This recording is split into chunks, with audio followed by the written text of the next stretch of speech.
place was overstuffed with military equipment and mounds taller than we were. You couldn't even see the floor. I wanted to wear a soldier uniform like my father. The crisp new merchandise smelled raw and woodsy. Grab what you can, Igor commanded. I quickly took bandages, a canteen, a portable shovel for digging trenches, and a green flashlight. I made sure to collect 4 gas masks for my family in case, as I overheard Eldon and my parents predicting, the war spilled to us. Velibor and Dalibor grabbed shovels, combat sweaters, socks, holsters. Igor seized a greased helmet, camouflage pants, a shovel, some shirts. We all found backpacks and stuffed our stolen goods inside. We took turns as lookout. They were treating me as their equal. I was one of the guys, like old times. Nobody saw any guns or ammunition, or we would have swiped that too. Hide, Velibor sounded a warning. A soldier is coming. We hid under piles of blankets. I was so scared I thought I was going to pee my pants. The soldier looked through the window but didn't see us. Let's get out of here. I was shaking, freaking out that if we got caught, my mom would kill me. I didn't know who I feared more, the armed militia or my mother. Let's come back and get more tomorrow, Igor said. Unlike me, he wasn't the least phased. He'd been looting his whole life. We ran to the park, the weight of the stuff pack heavy on my back. We used our new shovels to dig ditches where we stashed everything. It was raining, so the ground was softer. When I came home at 10:30, I went straight to bed, pretending I'd just been out to play soccer with the guys. The next day at school during math lesson, the principal came in and took Igor and me out of class into his office. There were 2 military policemen waiting. Where were you last night? Kenan, the tall one, asked me. We were playing hide and seek. Igor took the lead, lying with ease. The principal walked out and returned with Alex, our short classmate who had braces on buck teeth. I overheard them talking about breaking into the base last night, Alex said boldly. I knew my dad used to be ski buddies with Alex's father, a doctor who was president of the Serb Democratic Party. Dad said he'd become a Milosevic fanatic who'd show off his Serbian accent any chance he got. When this is over, I'm going to kill you, Igor hissed at the tattletale, then spat at him. The principal pulled Igor by his ears and slammed him into the chair. You boys have 10 minutes to bring everything back, the officer ordered. I was trembling. If my parents found out, they would ground me for life. I would not be allowed to practice karate again. I had never been in this much trouble before. Running to get the stuff to return, Igor followed me. They don't know what we stole, he said in my ear. Just give a few things back. He had a point. And if I returned everything Igor didn't, they might know we kept more of the loot. I didn't want him to see me as a wimp or a goody two-shoes. Then he'd never include me in another feat of bravery again. So I retrieved the shovel, flashlight, and backpack, leaving the bandages and gas mask behind. This way, if somebody threw a poison bomb like the bank robbers on TV did, my family wouldn't breathe in the toxins and black smoke. We were then escorted to military G by the 2 uniformed men with armbands. The officer told us to get back. Rose and my classmates gaped at us from the windows. I was shaking, scared to my bones. We were so screwed, I told Igor. Sure, they were taking us to jail. We were separated in 2 different rooms. The man in charge of the base came to interrogate me. He was really tall with a goofy mustache that draped around his chin. I recognized him as Milisa, a Serb friend of my father Keka. They have served together in the Army Reserves 1 month every year since I was born. Oh, it's little Keka, he said sternly, not happy to see me. I know his father. I wanted to give him a handshake, as I always did, but he refused. He kept his hands behind his back, standing very erect, scowling at me. Sit down, he yelled. I obeyed, sitting on a leather chair as 2 other men hovered above me. Did your dad put you up to this? Milisa asked. No, I stuttered. We just thought it would be a cool game to see if we could sneak in the base. Wait until I tell your father. I started crying. Are you Bosnian, Yugoslavian, or Muslim? His younger comrade barked at me. What was I? Was it a trick question? I was baffled how to answer. I thought I was all 3. I'm from Yugoslavia, I sniffled. I'm Bosnian and my religion is Muslim. I was being honest, but from his scowl I obviously flunked his test. You can't be all of them, Milisa snapped. What are you first? I heard the echo of Serb politicians I'd seen on TV who warned if Bosnians want independence from Yugoslavia, the Muslims would be extinguished. I'm a Bosnian, I responded, then a Muslim. He shook his head disdainfully. Taking back to school, he ordered the younger guy. What did you do? My homeroom teacher sneered at me in class. I've always been a good student, he used to tell me. I expect a lot from you because I respect your dad so much. He never scolded me before. You're in big trouble now, he warned. As Igor and I shuffled home together, I was embarrassed, my eyes to the ground. At least your dad isn't around to kick your ass, like mine will, I told him. Turning into our building's courtyard, I looked up and saw my mother glaring down at me. Zadavichita, she said. That meant my hands will be around your throat. I never saw her this mad before. I took a breath, bolting upstairs to get it over with.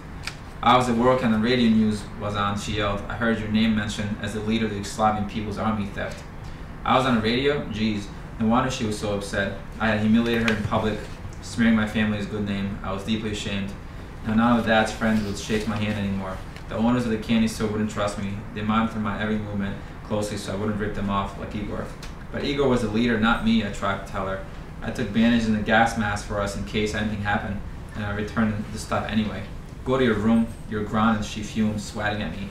I ducked, racing to the bedroom I shared with Eldon, who wasn't home. I've never been grounded. I dreaded to lose my freedom to play outside. When my father returned from work, he marched in without knocking. I was sitting on the bed. He never hit me before, but I was sure this time I was in for it. He stood above me, hands on his hips. Why did you do this? He hollered. Everyone's saying the war's coming, I told him. I took gas masks, a shovel, canteen, flashlight, and bandages. I'm scared. I want us to be ready. He didn't speak for a second, and his eyes changed from rage to worry. That's not your job, he finally said quietly, patting my head. Don't go out of your room or make noise or your mother will kill you. I felt vindicated, but still nervous about Mom's wrath. Wow, that was wild. You were on the radio. How'd you sneak in? Eldon asked when he came home, quite impressed with my newfound bad rep. Like Sylvester Stallone in Rambo 3, infiltrating the Russian base in the dark, I said. It was like that, but there were no German shepherds. I was not allowed to have dinner with my family, but hearing my mom's brother's voice down the hall, I called, "Can I please see Uncle Ahmet?" I hoped he'd protect me. "No, you stay in your room, you thief," Mom screamed. "Get out here right now, Kenan," Ahmet overrode her. My mom's macho older sibling was always bossy. Knowing she wouldn't dare argue with him, I slunk to the kitchen where they were eating without me. Ahmet was in the middle of a plate of okra and rice. "What did you do?" he demanded. "I stole from the Yugoslavian People's Army," I confessed, head down, afraid he might slap me. "My classmate Alex told on us." "You know who Alex's father is?" Dad said, head of the Serb Democratic Party. "That's what you're punishing him for? You're not grounded anymore," Ahmet declared, magically granting me clemency. "Let him steal from those bastards who attack us with their own weapons." He lit a cigarette and gestured for Mom to make me food. She pushed a pile of okra at me, scowling. "Here, pig out, you animal." I downed it all fast, wondering if stealing from bastards still counted as bad. The next day at school, every period I was called to the principal. None of the other boys were. I missed all 5 classes. "Why am I the only one here?" I asked. "Did your father get you to do this?" he kept pushing. No, I was mortified to think I got Dad in trouble. It was just a prank with friends. When they ordered my father to come get me, he barged into the principal's office. "Why do you keep interrogating my son? He is not a criminal." The principal looked embarrassed. "It's just a standard procedure.